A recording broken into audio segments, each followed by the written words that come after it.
Berita F1 hari ini, cairan apa yang diminum para pembalap F1 selama balapan? Pembalap Formula One tidak berbeda dari kita semua, dan terkadang mereka membutuhkan minuman sepanjang jalannya balapan. Tetapi, cairan apa yang mereka konsumsi selama memacu mobil roda terbuka di trek? Sebelumnya, di balik glamor dan meriahnya suasana balapan jet darat, mengendarai mobil Formula One bisa menjadi pekerjaan yang sangat melelahkan. Temperatur yang tinggi bersamaan dengan ketegangan fisik mengendarai mobil Formula One menyebabkan pengemudi banyak berkeringat. Entah itu karena tekanan G-force ketika pembalap harus melibas lebih dari 15 tikungan dalam satu lap, atau menghadapi balapan yang sangat panas dan lembab seperti di GP Singapura awal Oktober lalu. Logikanya, pembalap yang mayoritas penduduk Eropa pastinya tersiksa. Layaknya melewati hari musim panas dengan memakai baju anti-api dalam sebuah kokpit bersuhu tinggi dan sempit. Dalam durasi balapan 2 jam yang menempuh 305 km, para pengemudi pastinya membutuhkan minuman untuk memulihkan diri dan menjaga pikiran agar tetap fokus dan tajam. Sehingga, dalam sistem kemudi mobil Formula One, terdapat air minum yang terkoneksi dengan setir dan helm. Rata-rata, penurunan berat badan di akhir lomba adalah 2 hingga 3 kg. Semua diakibatkan kehilangan cairan selama balapan. Untuk mencegah para pembalap pingsan atau mengalami dehidrasi, mereka harus minum hingga 1,5 liter cairan sebelum balapan. Cairan tersebut adalah larutan yang kaya akan glukosa, mineral, dan elektrolit. Semua dirancang untuk melepaskan energi agar sang pengemudi tetap waspada dan mampu terus berjuang. Pada dasarnya semua pembalap bebas menentukan cairan atau minuman yang bisa menemani mereka sepanjang balapan. Namun, komposisi di atas merupakan hal yang jamak yang dikonsumsi para pembalap Formula One. Untuk masyarakat awam, kita bisa menggambarkan sebagai larutan hangat dan berasa asin, yang rasanya tidak enak. Mungkin kurang lebih seperti cairan oralit. Beberapa orang memilih untuk tidak menyentuhnya selama balapan. Hal yang sangat berbahaya itu dilakukan oleh pembalap seperti Lewis Hamilton dan Carlos Sainz.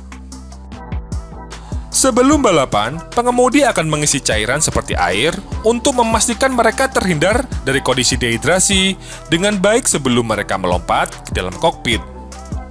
Ketika balapan sedang berlangsung, tabung yang terhubung ke dalam botol minuman di dalam kokpit dikoneksikan menuju mulut mereka. Masih ingat kejadian terkenal antara Kimi Raikkonen dan botol minumnya? Pada Grand Prix Hungaria tahun 2018, Ferrari lupa menghubungkan selang minuman yang terdapat pada mobil Kimi. Kejadian kocak Kimi mengomel pada race engineer-nya di radio terekam selama beberapa lap. Namun, pada kejadian yang lebih serius, karena permasalahan posisi tempat duduk dan botol minuman di dalam kokpit bisa menyebabkan air mendidih dan menjadi sangat panas. Merujuk pada Grand Prix Singapura tahun 2014, merupakan salah satu tantangan terbesar di dalam kalender, karena beban kerja pembalap yang sangat berat yang harus berpacu dalam balapan 2 jam dengan kondisi yang lembab dan panas. Kevin Magnussen, yang saat itu mengemudikan McLaren Mercedes, menemukan jalan yang sulit. Botol minuman pengemudi asal Denmark tersebut mendidih, bahkan sampai membakar mulutnya ketika K-Mag mencoba meminumnya. Entah bagaimana, Magnussen berhasil bertarung dan menyelamatkan diri untuk finish di posisi 10. Namun selepas balapan, Kevin Magnussen mendapatkan perawatan dari dokter karena mengalami luka bakar pada bagian mulut. Pada era pit stop yang masih menggunakan pengisian bahan bakar, pengemudi dapat menggunakan pit stop yang lebih lama untuk minuman yang lebih dingin, seperti yang dilakukan Juan Pablo Montoya pada Grand Prix Bahrain yang terik.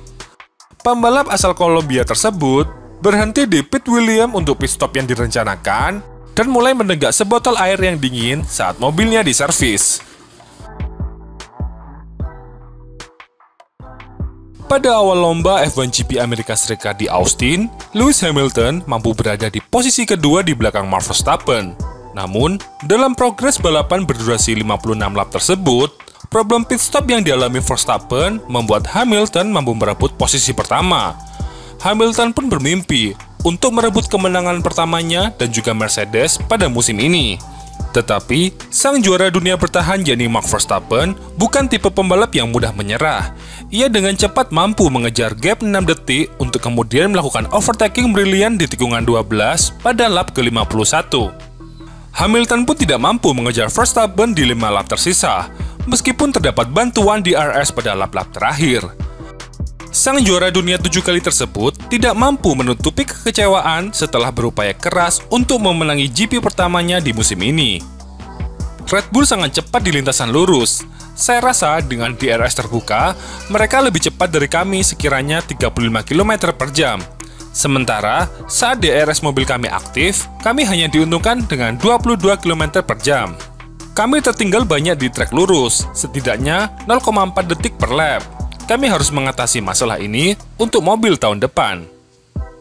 Dari data-data tersebut, Lewis Hamilton menyimpulkan bila Red Bull bakal mampu melibas lawannya meskipun sempat tertinggal jauh. Bahkan, saat DRS tertutup, Hamilton memperkirakan Red Bull lebih cepat sekiranya 8 km per jam dibandingkan Mercedes. Pujian atas superiornya mobil Red Bull juga datang dari kompetitor utama yakni Ferrari.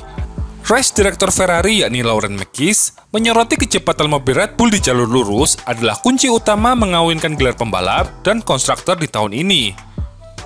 Ini bukan balapan pertama di mana mereka berlaga dengan keunggulan top speed dibanding kompetitor lain.